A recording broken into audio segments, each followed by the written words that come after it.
Hello, everyone, and welcome back to the Hype Educator. Today, we are diving into the world of educational resources for teaching ELA to elementary students. Do you struggle with finding engaging resources to teach ELA to young learners? If so, you have come to the right place. Now, let's talk about the importance of using effective educational resources for teaching ELA to young learners because it is crucial to provide students with an engaging set of materials that can help them develop their language skills in a fun and interactive way.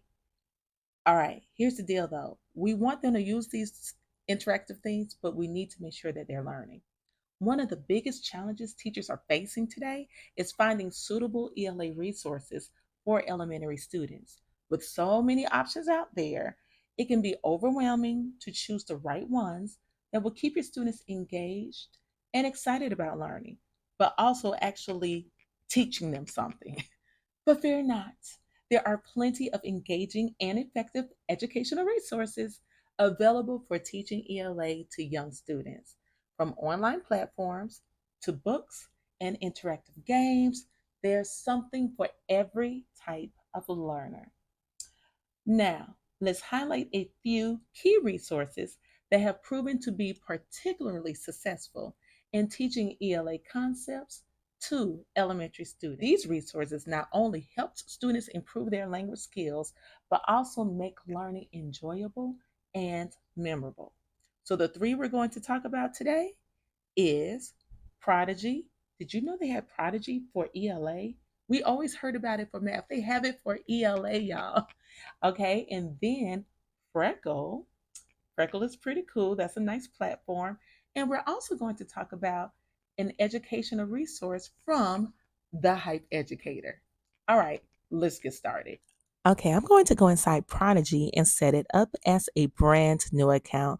So I'm going to click create free account. Notice I said free. Yes, this is free. I'm choosing teacher. I'm going to go in Google. That's just easier for me, but you can log in however you choose, whatever is easier for you. Press continue. I'm going to want a new account. I'm not going to receive emails right now because I may change this to my work email, my school email later. Okay, let's see what we have. Look at this. I can choose math, and English. I'm an ELA teacher, so I will more than likely choose English. Yes, there we go. All right, look, Georgia Standards of Excellence. That's perfect. I am in Georgia. But for English, you notice it's Common Core curriculum. But I love this. It's for grades 1 through 6. 1 through 6, guys. All right, so you can set your school. I'm going to type in my school. For privacy reasons, we will not show that. But my school, yes, it was listed. All right, if it wasn't listed, you can put on there, I don't have a school. I'm going to name my class. I'm choosing my grade. Actually, I want to change this. I'm going to go in and put what I usually use. We are the Superior Scholars. That's who we are. All right, create classroom. Let's see what happens. Okay, so now we are under manage classes. This looks like our dashboard. Let me accept all cookies. All right, I'm going to go ahead and blur out this my class code. But as you can see, that's the class code. I would give that to the students so that they can enter the classroom. That is perfect. But you can also add your students in. You see where it says create new account for students. All right, let's see what we have here. This is really cool. For the math side, look, they have a challenge. So it has where you can start a challenge. It says in 4 days, in 7 hours. That's the stuff the students like. They love that. Create challenges, guys. Get them going, get them excited about their learning. All right, let's see what else. Okay. So you see where on the English side, I love it. They could gain more energy, collect resources, build their village. These are the little games. There's along their learning, they can actually play these games and get excited. I love right here all the stuff that is saying you can pinpoint and address their test preps. This is great stuff, guys. Great. Create assessments. I believe I may have to set up, yeah, I will have to set up my students and add them before I can create assessments. So I would put that in right here. Looks very easy. I'm going to put my own name in. I typically like to do that anyway because I like to put myself in so I can test what it looks like from a student side. All right, let's see. Let's take a look at the skills. Let's see. Okay, for one, look at this 3 questions per skill. I can actually add in more. So I can do 4 questions, 5 questions. This would be great for a small group, for morning work. Here's my reports right here. I love it. I would definitely use this for small group, morning work, or my early finishers. I'm loving this. I love where it's giving them um, assessments to see where they are. Now, here's my skills look. So, right here, now I can start to choose either a skill that we are working on in class. Maybe it's a skill that a student needs to work on in small group because they may have some understanding that they need to gain in that specific standard. Or I may want to accelerate a student. Let's not forget about accelerating students. Let's take them to another level. Let's start prepping them and getting them ahead. Okay, this is good stuff. So now let's take a look at Freckle. So freckle.com looks like the same way to enter. I'm going to do Google. I chose teacher. Well, here we go. I'm going to, yes, you see, look, you can choose any of these professions in the educational sector. Any of these. This is awesome. But they also have parent and they have student. So I'm going to choose teacher. And you would choose your school, but you can select all that apply on this platform.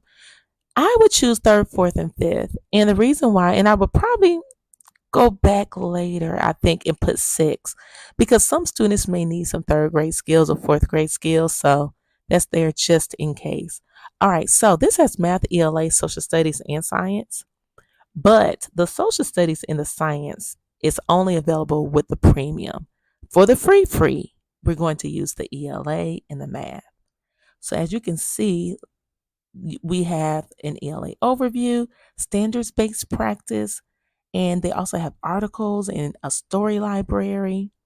Look at the instructional units. Okay, now as you can see, social studies is only available again with the premium, and you can request a quote if that's something you would like. Now, I will be honest, I would love that because that's when you can bring in your social studies and your ELA. You could bring in both of your classes together so that they can practice on reading skills while also learning social studies. But we will have to pay for that. All right, so look at that. For you will get limited assignments and you could get printable worksheets as well. If you want more, you would have to do the premium. All right, so that's just showing you what the premium, what they're asking for. Let's look at this library. You see it says kindergarten through 12th grade for the library, and skills practice is grade 1 through 8. This is excellent. Excellent. You have skills practice.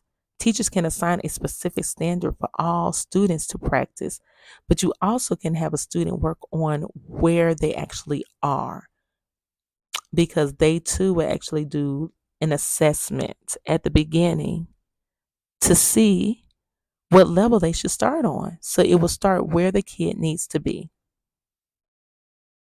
Again, I would use this for small groups. I would. I would do this for morning work. Look, sight words, decodables. This helps to build fluency. Okay, now right here, assess student growth over time. I'm loving this. Now, in my district, we already use something to check for their benchmarks, but I would still use this in conjunction because, again, this starts to bring in the engagement and the kids get excited about it. Let's look at these resources. I see family letter. Mm-hmm. Okay, this is really cool. So this is a letter that can go home to parents, letting them know, hey, this is a platform that we are using. This is your child's class code. So if they were to have devices at home, they can go into this platform at home and get additional practice in. That sounds really good. Okay, I'm going to take a look at these resources one more time because I saw certificates. Oh, that's great. This is awesome. So you can give certificates out, and it comes in English and in Espanol. You can give this to your students when they have accomplished certain milestones within this platform. Again, engaging that student, getting them excited about learning. I'm loving it. Okay. Let's check out the amazing Hype Educator Anchor Chart bundle, and it's designed especially for grades 3 through 5. So, this bundle includes 28 fully editable anchor charts covering essential reading and writing strategies, from comprehension and summarizing to figurative language and the writing process. So, here's how you can bring these charts to life in your classroom. So, the reading strategies and comprehension tools, they make reading sessions interactive by using the charts for discussion groups. You can create a reading corner where students can refer to the charts while diving into their favorite book. Then you have the text structure and summarizing. So those anchor charts, you can use them with small groups to help students break down text and summarize stories. Turn it into a fun game where students can earn points for accurate summaries. What about the compare and contrast and our figurative language anchor charts? You can host a creative writing contest where students use the charts to create and craft their own stories. They can compare characters or use figurative language to enhance their narratives. Parts of speech and command words anchor charts. Incorporate those charts into grammar lessons, like play a grammar scavenger hunt where students find examples of parts of speech or command words in their reading materials. We have literacy genres and writing process anchor charts, and you can create a genre wall in your classroom. Each time a student reads a book from a different genre, they can add a sticky note to the corresponding anchor chart that usually tracks their reading journey. Expository and opinion writing. Use the charts as a step by step guide for writing assignments. Turn it into peer review sessions where students use the writing checklist to give feedback to their classmates. It is essential to utilize diverse, engaging resources in teaching ELA to young learners. By incorporating these resources into your lesson plans, you can make a significant impact on student learning and engagement. Before we wrap this up, don't forget to share your favorite ELA resource in the comments section below. We don't gatekeep. We do not gatekeep over here. We share things because we are building our community. And if you enjoyed this video, make sure to subscribe for more educational content on teaching ELA to elementary students. Thanks for watching. See you next time and stay hyped.